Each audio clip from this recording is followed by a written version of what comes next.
Hello, it's TruthSOSeeker here, and I'm back with another game of Halo Wars 2, and we're starting the Season 2 today, so I figured I'd go ahead and make a video to kind of showcase some of the changes that have been made. Now, jackrabbits have been nerfed quite heavily. I've played probably around 15 games now, and I've had probably 2 or 3 jackrabbit rushes, but honestly, with the grenade ability, and since you can make so many Marines in the beginning, it seems like it's really not that effective anymore going jackrabbits.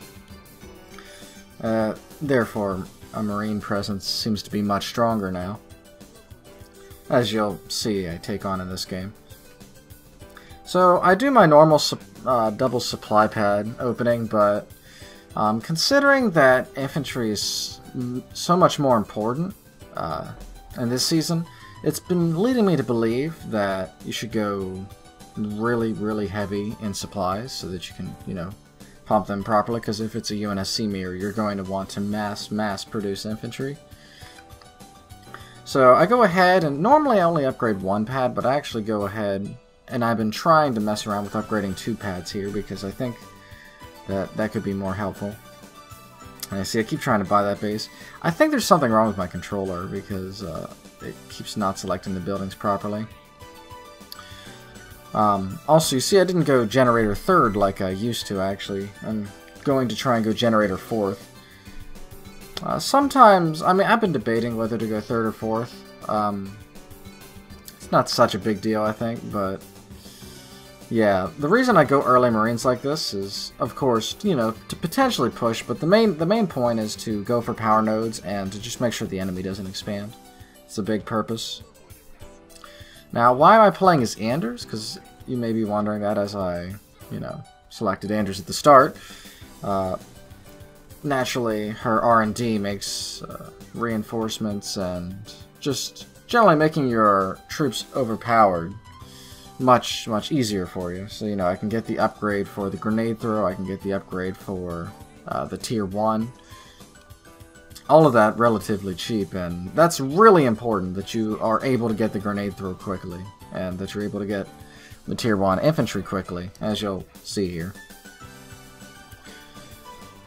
So I'm clearing out the nodes here, and right around the point where I start to clear the middle one, I should be starting to consider getting grenade throw, because at that point I'm starting to push into their territory, and you really need to be careful when you're going into the enemy's territory,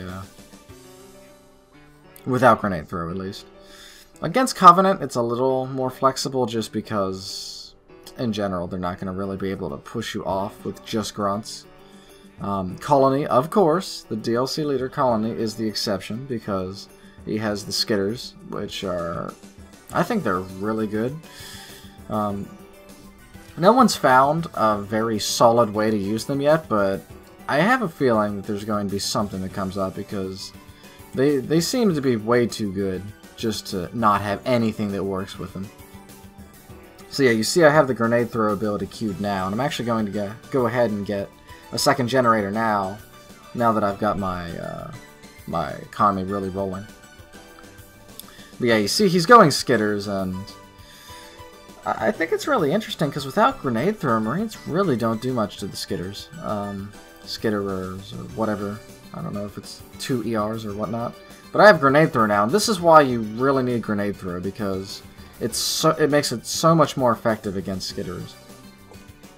I need to check the price of them, actually, because in this game I wasn't sure what a good trade-off would be, like if I trade 1 Marine for skitter, is that good or bad?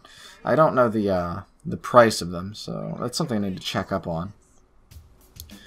I was figuring if I could at least go 1 and 1, that wouldn't be so bad, and it looks like I'm roughly doing that here. Who knows? Maybe they're much cheaper than Marines. I'm not sure.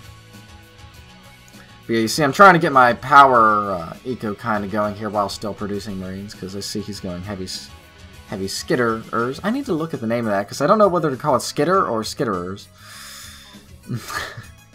But yeah, I'm trying to keep basically the control of the power nodes. I'm assuming since he has so many units, he hasn't expoed himself yet. Once I hit Tech 2, I'll be able to make Cyclops, and that's going to, of course, help deal with the walking bugs. I'll just call them that. because I can't can't remember their name. But yeah, anyway, once I hit Tech 2, Anders is really interesting, and this is something I really like about her, or at least I think that she has going for her compared to other UNSC, and it's the fact that you're like, okay, well, she can upgrade all her units, but that's kind of irrelevant if she's only going to be upgrading 1 or 2, but the thing is, with Halo Wars 2, it's so much different in the sense that you're not just upgrading 1 or 2 units, you're making a whole cast of different units. Like, you're making Wolverines, you're making Kodiaks, you're making Nightingales, you're making Marines, you're making Snipers. It's ridiculous how much stuff you're making, and what I think is going to be the meta, because I haven't noticed anything overpowered yet, now that Jackrabbits and Locusts have been actually nerfed. I feel like Jackrabbits are kind of underpowered, but, I mean, the thing is, like, they were definitely overpowered before. So yeah, you see here, I have a barracks, I have an air pad, and I have a garage going up. So I'm going to be building all 3 of the different unit types. So being able to upgrade all 3 types is going to be very helpful. See, I have a Cyclops out too. And I'm just going ahead and I'm grenading down the grunts because honestly this Cyclops is going to be able to take care of skitters. Like, that's the thing, like, once you hit Tech 2, since they kind of counted as a vehicle, I mean, once you get Cyclops, it's just like dealing with any normal Jackrabbit rush. They become obsolete, at least on their own. You know, they can, of course, still attach them to other things. So, now that I've secured the middle, I've tried expanding as Anders immediately. Like, as soon as you hit Tech 2, you have a small force in the middle, and they haven't pushed in yet, so you can secure a base, but personally, I feel like it's a little bit early to do that. You really shouldn't do that until a later stage. I feel. Till you have a couple Kodiaks, at least, just because it seems like if they push hard enough, they can stop you, but of course, like I said, I've only played like 15 games, so I'm gonna need to, of course, do more tests to actually find out what works best and whatnot. Look at what other people are coming up with. I haven't really looked at anything anyone else has put out either. This is all just me going blind into it because I wanted to, you know, test it out myself. See, I went ahead and I'm sending a Marine not only to scout for that expo, but I want to see what he's doing. So he had a Ranger and a raid camp, so naturally I assume he's going at least Rangers. So that tells me that I'm going to need Snipers and Kodiaks. Because the thing is, I want to kind of get a general feel of what I should build more of, because of course, like, I'm going to build the whole cast of units, but I kind of want to have a general idea of what I want to be building more of. Because I know he's going to make Skitterers, right? I know he's going Rangers. He's probably going to go something like Locusts, because that's what a lot of people seem to be doing right now, and Locusts are still alright. And you look here, like, Rangers are just so good compared to Snipers. Like, Snipers need to have protection in some way, because, like you saw, I was just not doing that much to that Ranger, and like, that Ranger was tearing me apart. So yeah, I see he's coming in here for a push, and this is something I need to get more used to. I went ahead before I started matchmaking. I actually went ahead and looked at Colony just to get, like, see what his leader points were. And I think this is important you do this because you need to know what his options are. For example, he has an engineer drop, as you're going to see here in a second, and you need to be able to react appropriately to it. So I see he pushes up. I'm ready to engage. I have my Kodiaks locked, but here I see he actually, like, deploys his engineer. I don't even know what it's called, but he deploys his engineers, and I know I can't stay there, so I back out. But it's important you realize, like, his options so that you can try to limit and work against them. So yeah, like you see, he has Rangers here, but at this point, they're just kind of falling off. And again, it's thanks to the diversity, I think, of my army. Like, I have Nightingales, and I have Kodiaks, and Snipers, and they're all working against the Rangers.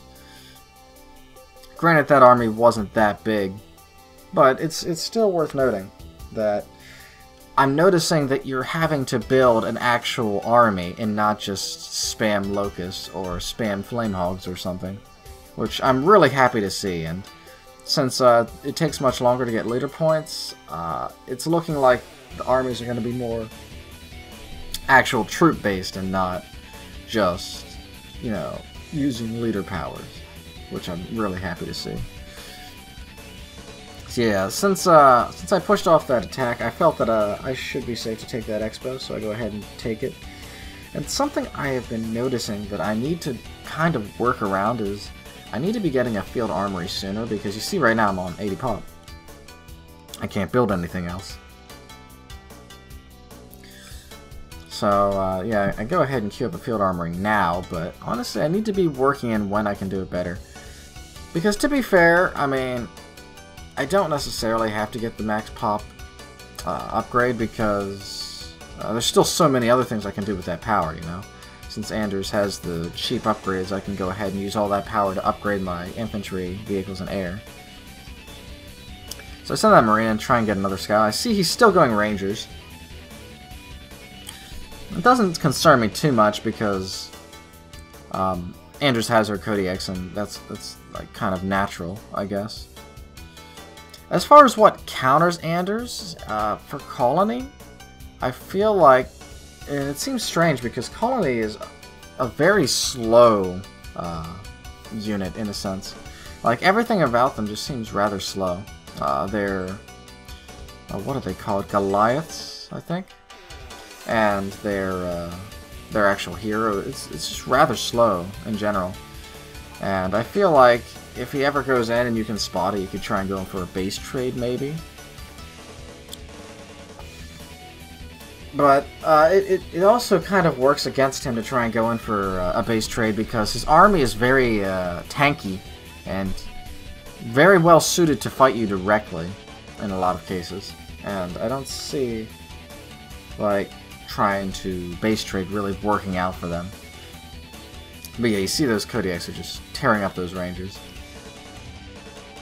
Something I should be doing, and I do catch on to it here, is he's reinforcing through the front. And this is very risky on him. He's lucky I didn't notice it sooner. But I could basically just intercept his units as he's trying to reinforce, because he could be sending them through the back too, but I'm guessing he just has his rally point and they're just coming through the front. Like again, if you look at the minimap, there was another troop I could have probably caught there. Or whatever it was. See, I'm upgrading my population again, and like you can see though, like I'm building so fast these units, and it's ridiculous. There, I finally realized what he's doing, and I send stuff in to take care of that. But I'm basically waiting to push up to his base, and I really want to get Kodiaks out because like that's the big driving force of Anders, and it's something I need to get more used to because in the games I've been playing, I've been making the mistake, I've noticed, of hitting max pop too quickly and not having enough Kodiaks in my army to actually push. But even more than pushing, it's also defending. I've had several games now where I've actually been forced onto defense and had to use the Kodiaks defensively.